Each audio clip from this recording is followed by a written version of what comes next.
J'ai eu envie d'avoir des formes de récits différentes de mes films précédents pour me donner des challenges, parce que aussi l'époque du film l'imposait, parce que je n'avais pas envie de faire un film pop bonbon comme celui de Coppola, que j'adore, hein, mais j'avais pas envie de faire quelque chose qui avait déjà été fait et bien fait en plus. Puis j'avais envie de faire une mise en scène intemporelle, j'avais pas envie que le film soit daté.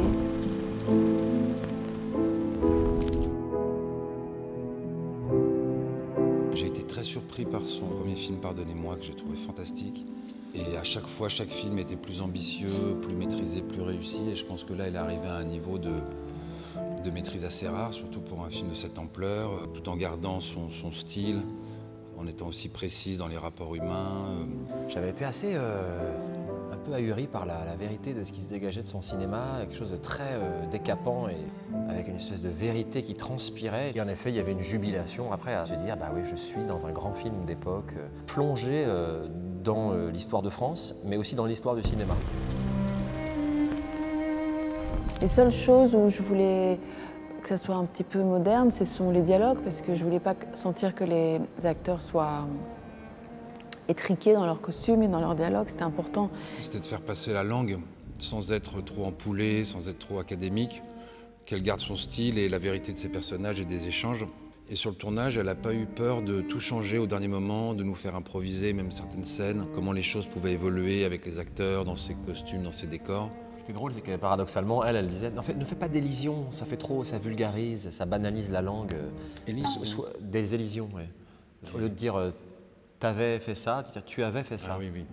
Ça ancre dans une réalité de ce qu'on imagine de comment les gens parlaient à l'époque. Ce qui m'intéresse, c'est d'être dans l'expression, d'être dans de travailler avec son visage, avec son regard. Et il n'hésitait pas parfois à couper certaines phrases et à travailler sur le mystère, sur l'autorité, sur l'enfance. Il est tellement là, tellement puissant dans son regard, dans son investissement, dans ses pantomimes, dans son jeu, qu'il est plus vrai que nature. Une grande part de la mise en scène, c'est le choix du casting. Et donc elle savait qu'elle allait créer ça en mettant une star qui rentre dans la pièce et ça devient le roi. Je trouve ça hyper touchant de voir comment elle s'est emparée de cette histoire et comment elle y a vu des résonances avec elle et comment elle a voulu défendre cette femme qui bousculait, qui dérangeait et dont on ne voyait que la surface. À cette ère de cette génération offensée aussi, comment cette femme, elle s'est imposée aussi avec son intelligence et comment son souffle de liberté pouvait autant déranger que fasciner.